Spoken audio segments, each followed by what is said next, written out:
Has the NRL Premiership finally become a three-horse race? The Sharks are faltering, the Dolphins are rising, the Knights continue to impress. But really, it's down to the Panthers, the Warriors, and the Roosters. Welcome back to another episode of Soapbox Sermons. I'm Alex, also known as NRL Soapbox, and this podcast isn't just a podcast where we do match reviews and previews, but we do a meta-level analysis of the game for rugby league fans. We've gone a different angle in recent times where we do like a take or a question for each team, the most important question that they need to answer from the round of footy that's been. Let's get into it.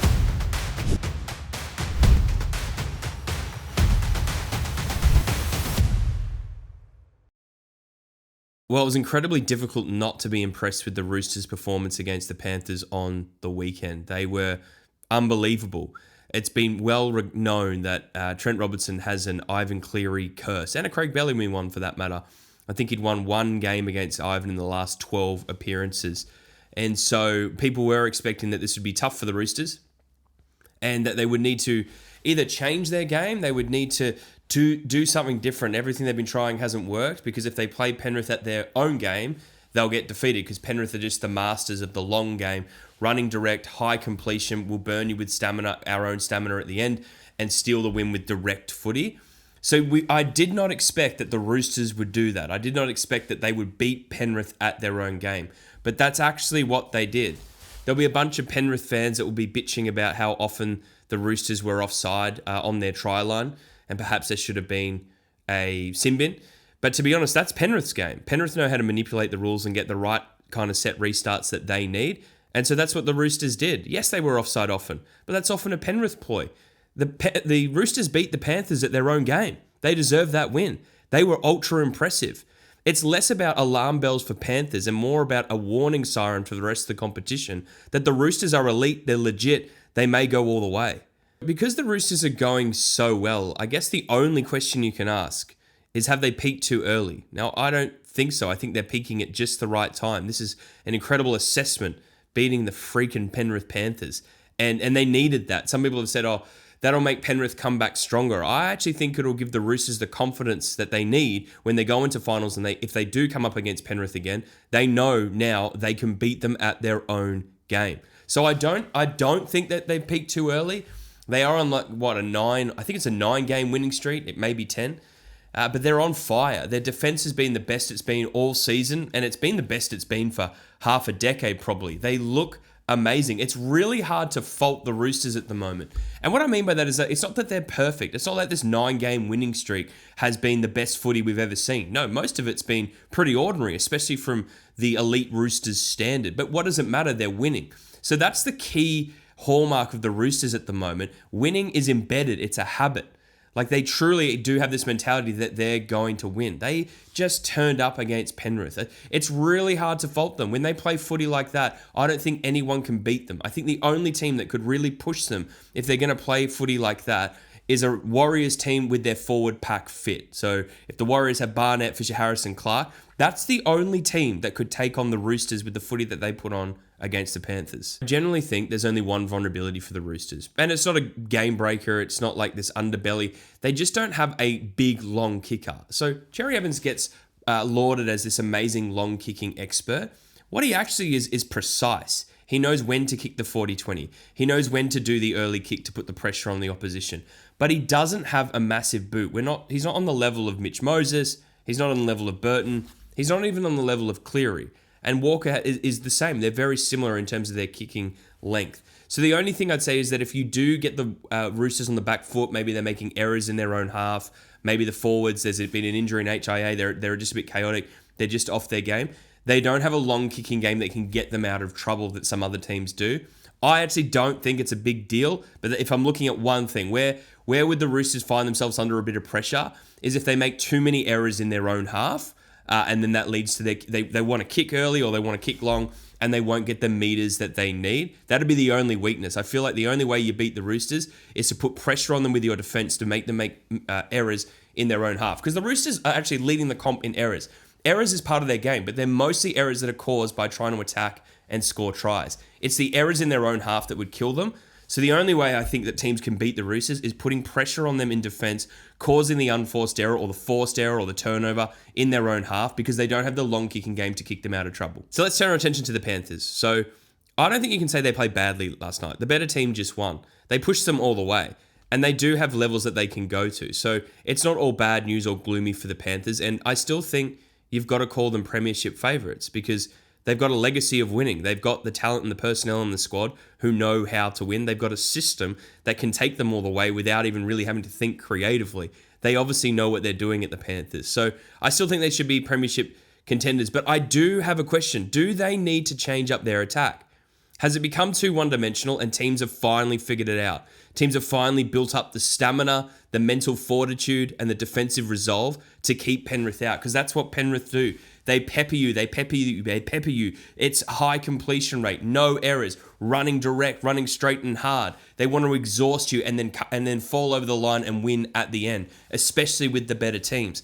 That may no longer be enough. They may need to bring in some more expansive footy into their game. They may need to consider doing more offloads. We even saw them try a different strategy against the Roosters, where instead of kicking to the wing to go for Jenkins for his height, they were like, I just don't think we're going to beat Nowani Dawasi and Billy Smith in the air. We're going to kick towards the post and put the pressure on Daly Cherry Evans. And it didn't work. But I like that they were trying something. I actually just generally think with the absence of Yo, they are going to need to reinvigorate their attack, take a bit more risks. I think this style of footy with the new set restarts, expanded area, the Panthers are no longer going to be able to play that kind of footy and win because we saw they couldn't do it against the Warriors and we saw they couldn't do it against the Roosters. It's just too much of a hill for them to climb. They're going to need to get more points on the board earlier or put more attacking pressure on their opposition because otherwise their opposition is just like, okay, we just need to knuckle down. We give away a few set restarts to be offside. We're under pressure because they figured Penrith out. I do think that's what they've got to do. They need to figure out how to expand their attack a bit more, get a bit more creative, take a bit more risks. Otherwise, teams are going to figure them out come final time. Well, I don't want to talk about the Dolphins because that means I'm going to have to talk about Manly. I think you've got to say that the Dolphins were just a much better team against a very depleted Manly Sea Eagles. They had the patience and composure because it was, I think, 8-0 at halftime. It was a tight contest in the first half. They weren't playing their best footy. I come away from that game going, I don't know if the Dolphins are contenders, but they certainly have that winning streak. They've got the runs on the board. They're getting their wins. You can't fault them for that. I think it comes back to what I said last week, that the Dolphins need to shore up their defense. And you're going to be like, well, the Sea Eagles scored nothing, so clearly they've got that sorted. Manly suck right now. That's not what I'm talking about. I'm talking about their overall for and against. That may even hurt them when it comes to top four qualification.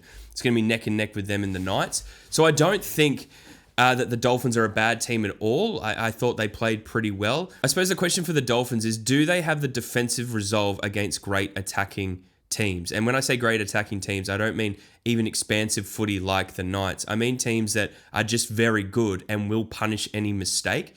So the Dolphins, I still haven't been convinced that their defensive resolve is up there.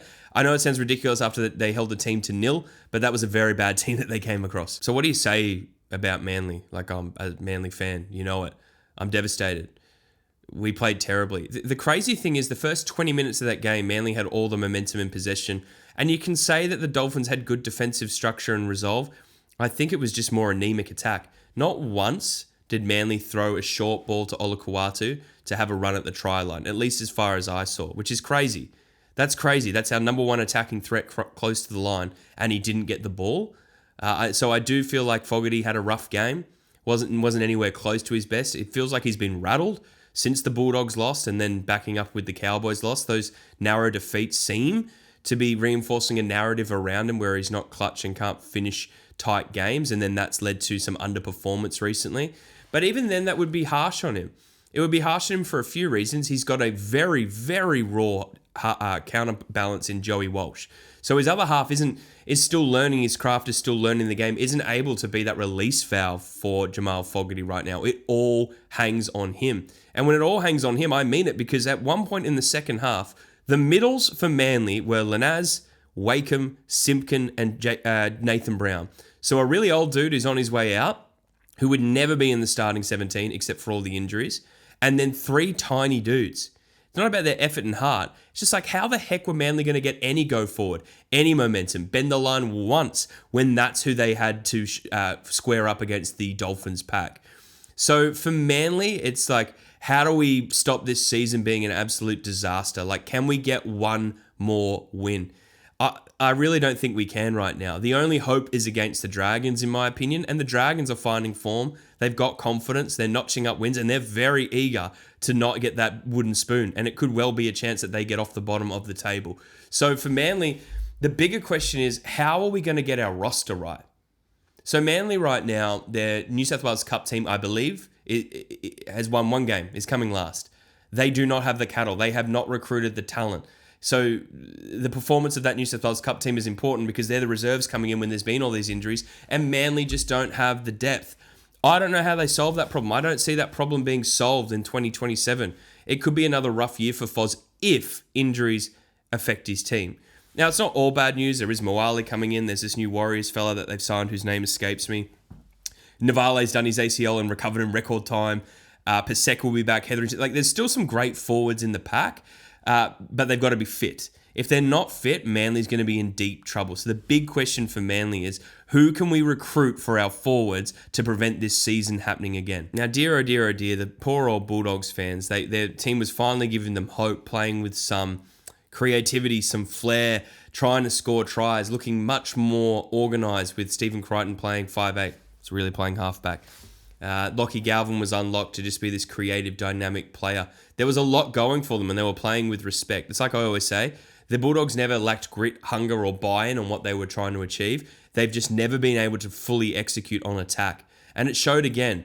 It showed again that they couldn't outscore the Rabbitohs. Now, fair play to the Rabbitohs. They were at least 2 try savers in the first half that stopped the Bulldogs from going over, but they were from kicks.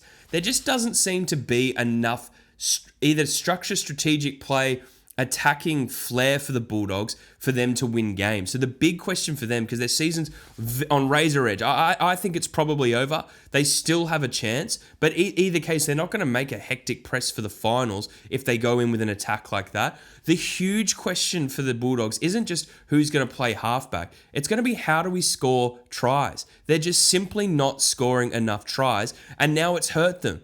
They really should be playing the top 8.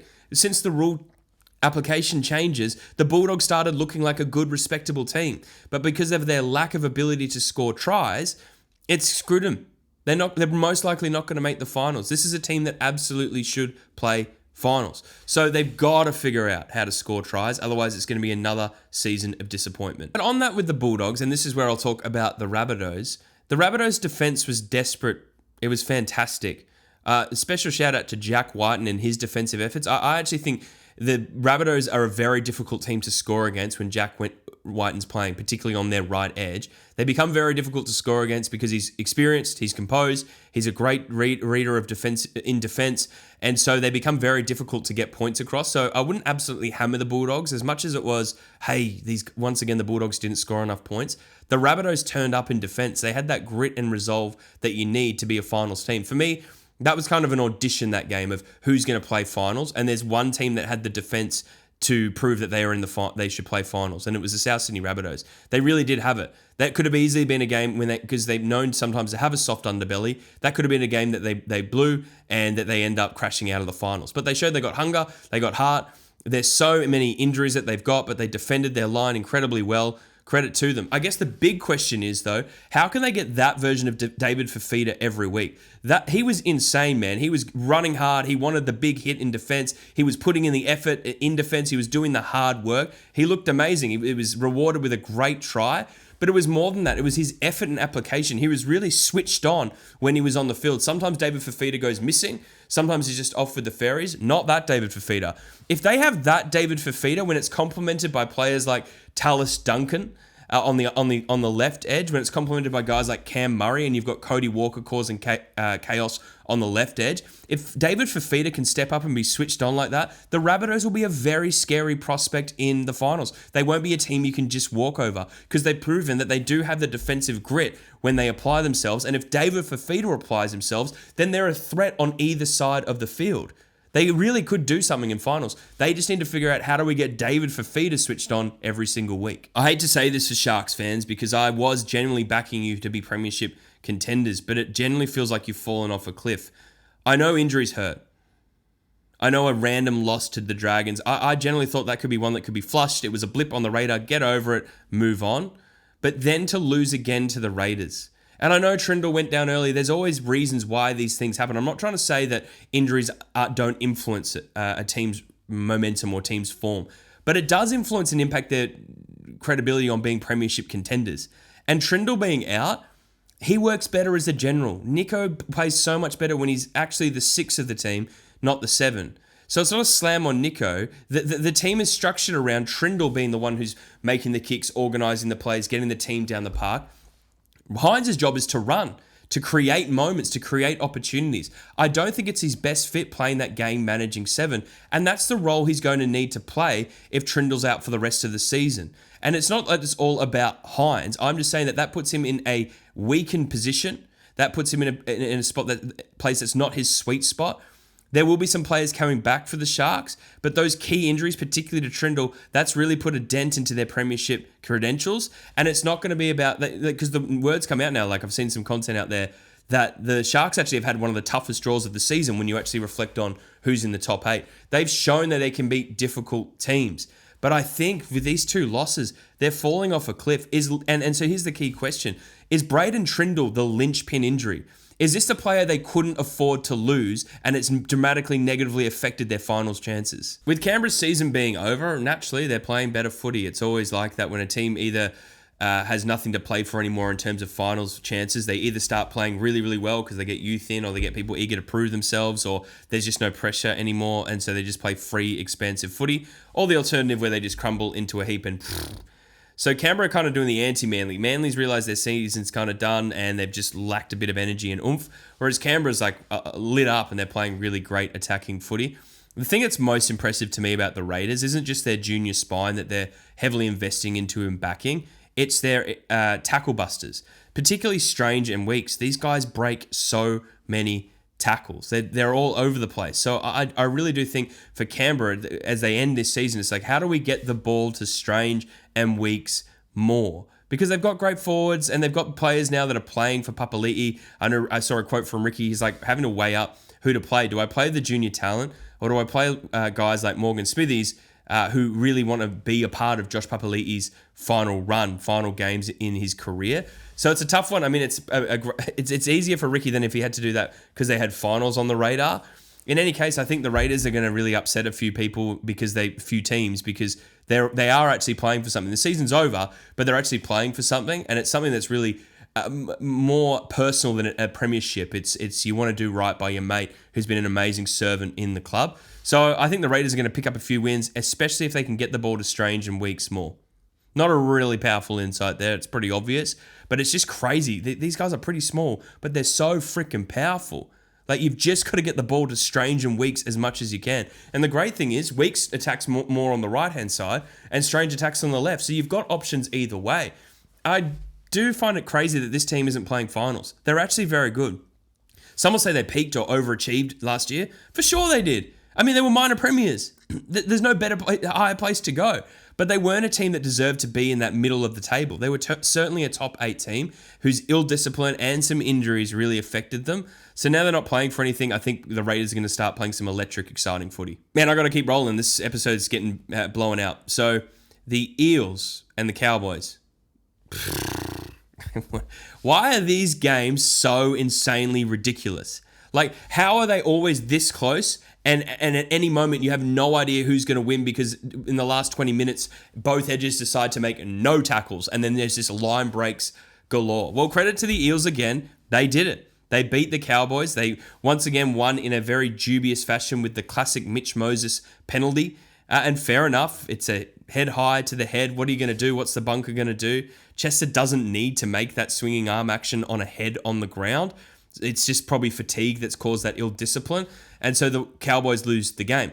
To be fair, the Eels outscored them. They were getting dominated by the Eels' attack. And so the Eels deserve the win. The person I want to shout out is Junior Paulo, who if you've been following the news, it seems that contract talks are broken down when it comes to his going to the Bears because they were asking for $900,000. Well, maybe Paulo was asking for $900,000 as a halfback, because did you see that absolute gun of a spiral pass that he did to set up their try? I think Sam Rani scored in the corner. The man has ball skills that no prop should have, and he absolutely was amazing. But I want to shout out Paulo not just for his ball playing ability, which really you should never shout out a prop for that. It was for his defensive resolve. It wasn't even just big hits or anything like that. It's that he was just kept chasing after the Cowboys. He was really leading the teams in terms of intensity, effort, and application. And I thought Riles would have been watching that going, geez, I'm really glad I've got Junior there. And I think that was him showing the club like, hey, I don't just want to fade out into the sunset. I'm a guy who cares about this club, this team, and us getting a result. I don't think they win that game without Junior Paulo. So there were some great players as well. I really rate Semrani. They randomly chose Twiddle, even though he's on his way out, but he's a great competitor as well. There is some promise and glimmers of hope for Eels fans, particularly if Junior Paulo puts in efforts like that throughout the season. I know his stamina is getting lower and lower, like there's just not as much in the engine. But man, I was super impressed with Paulo. Well done to the Eels. It was a stupid game, but who cares? You won. But it was indeed a stupid game, which is why Cowboys fans should be absolutely pissed. You know, here's my scandalous take of the Cowboys now. Because the Warriors are so good, like they are killing it. They become a completely different club and playing style as a team. The new Warriors are the Cowboys. And what I mean by that is that the Warriors have always been talented. The Warriors could always score tries. But for so often in their history, they've lacked the resolve and fortitude to stay in tough contests and win them. They've lacked that defensive desperation to protect a result or to fight for a game. And that's now the Cowboys. Some weeks they're amazing, just like the old Warriors used to be. And other weeks they're horseshit. And then sometimes it's within 80 minutes. They're 20 minutes amazing and 60 minutes horseshit. The Cowboys absolutely are the new Warriors. They've got to do something there. They've got to fix up something mentally. I don't think it's attacking ability. I think players can make tackles as well. It's just they switch off. They go somewhere else. And there are unbelievable players in this team. There's representative figures or guys on the border of representative footy. And there's incredibly exciting young talent coming through.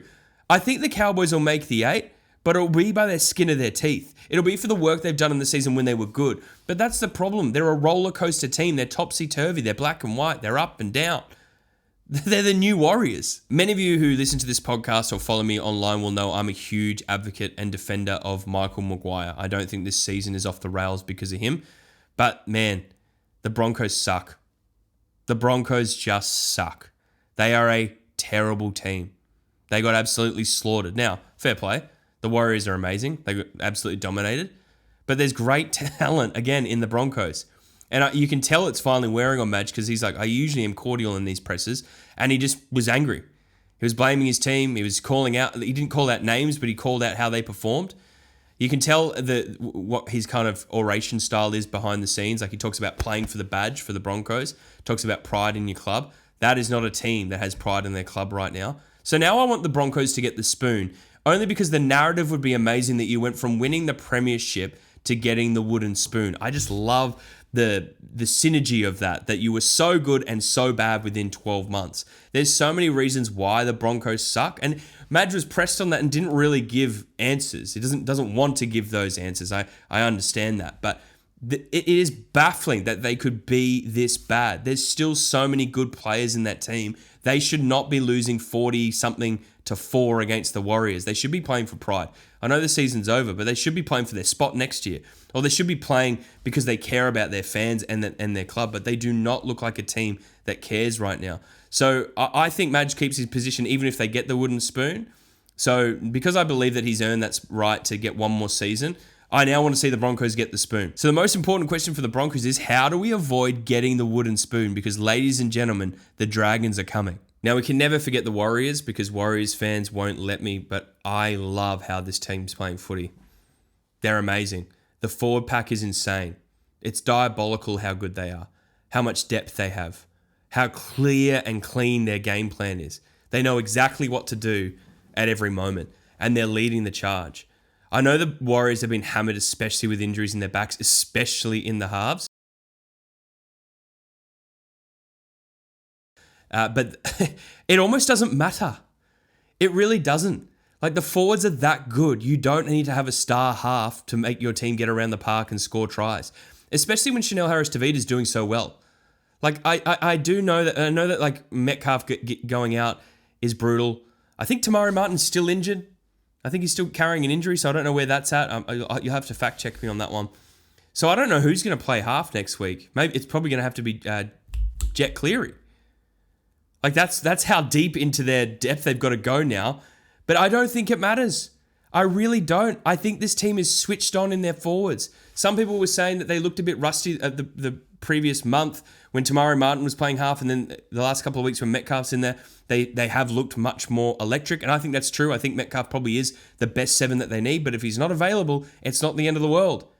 These forwards are insane. You can see how driven and hungry they are. But the key thing about the Warriors, and I can't remember who said this, it might have been Chanel Harris-Tavita. It was definitely someone in the Fox post-match interviews, talked about how everyone knows their job. The game plan is so clear.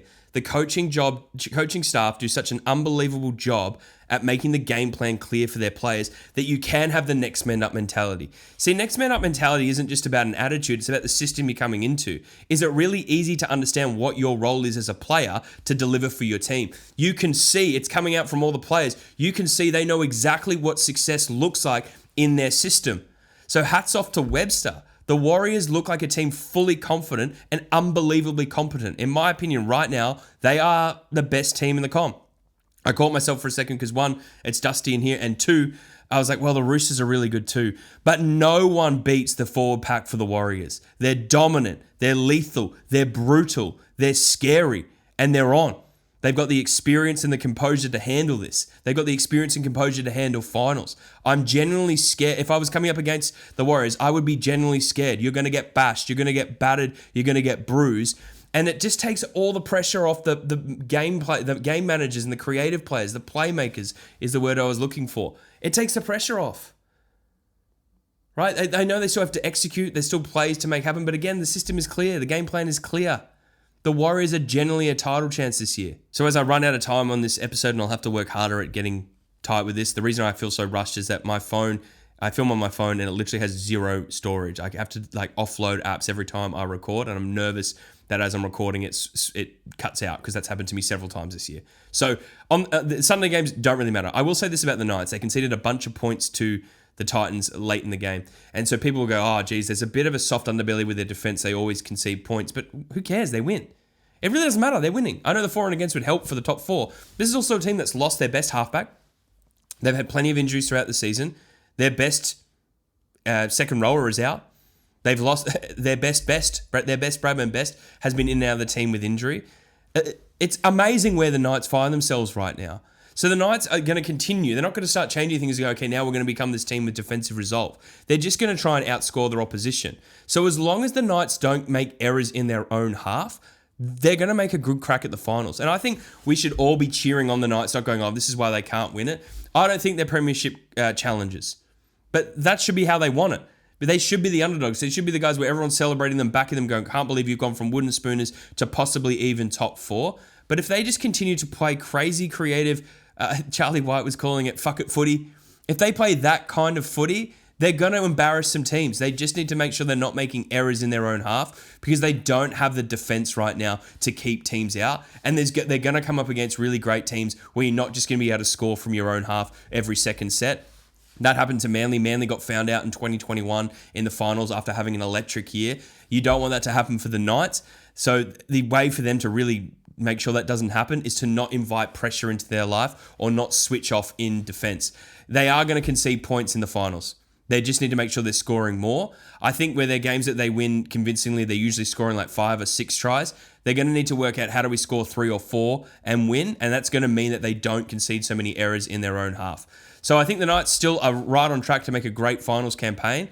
And I don't actually really care that the defense is missing. I don't care that they conceded those points to the Titans. That's not what it's about right now. They're a point-scoring team. Everyone should be watching and going, I'm so excited to watch the Knights. The Titans, man, just stop putting yourself under so much pressure with penalties and errors, especially early in the game. You fought yourself back into that contest, but because you put yourself so on the back foot so much, the Titans weren't able to get back truly in the game. They were in it, but then it was too much effort to get there. So they've scaled essentially an Everest. They've scaled this massive mountain to get back in the game. But that takes so much energy, and then the Knights are back in it. They've found a bit more momentum, and boom, they get steamrolled. And then you get some garbage time points at the end.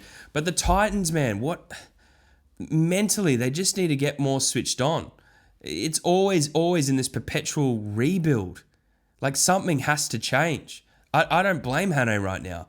It's embedded within the culture of the club. Something needs to change for the Titans because they can't keep coming bottom 4.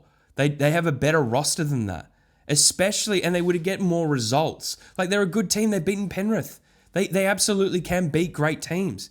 But they lack the consistency. Especially in important games, they lack the consistency to get up the table. That's what the Titans really need to do. They need some composure, man. They need to stop making stupid errors and just stay in the contest. Do you know what's really tough about the Tigers footy right now? It's nothing to do with the club, with the politics, the drama. It's that their good footy is often preceded and proceeded by effortless footy. And I'm not talking like Benji Marshall 2005 effortless, where these elite plays come off and it just looks easy. I mean, they just don't look like they're trying. They just don't look like they want to make the tackle. They just... I saw an overlap for... it wasn't Buller, it was Taruva. And he kind of... That overlap occurred because he was walking into jam his man and then looked around and just walked back. Like, what's going on? Where is the effort and application in this team? I know the season's over, but you have fans to play for. So the effortlessness that doesn't come from being so good at your craft that it looks easy, like Roger Federer style, it's an effortless from mental weakness. Like, they're not applying themselves. They're not committing. There's some players that are, but most of the Tigers are switching in and out of games. That's what I'm saying. There was some good footy that they played against the Dragons. They got themselves back in the contest. But reminder, you're playing the Dragons.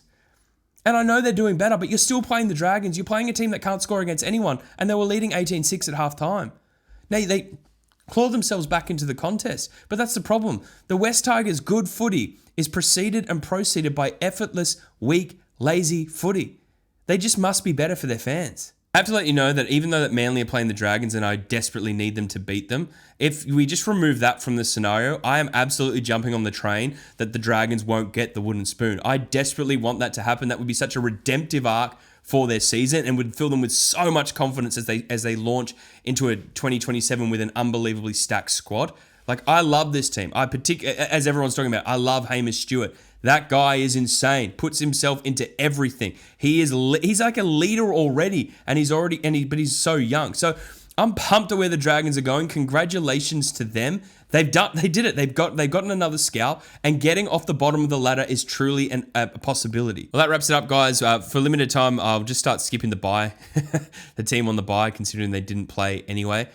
Please, if you like this kind of content, like, share, subscribe, do what the algorithm loves, follow, send it to a mate. We want to grow this audience. I'm grateful for each one of you that listens. I think the numbers are around like 150 of you a week. I think we peaked at around 500 a couple of months ago. It's around 150 of you who are regular listeners, and so I'm really grateful for you. If you've got ideas, if you want me to focus and cover something, send me a message on Instagram or comment on YouTube. Have a great week, folks. See you soon.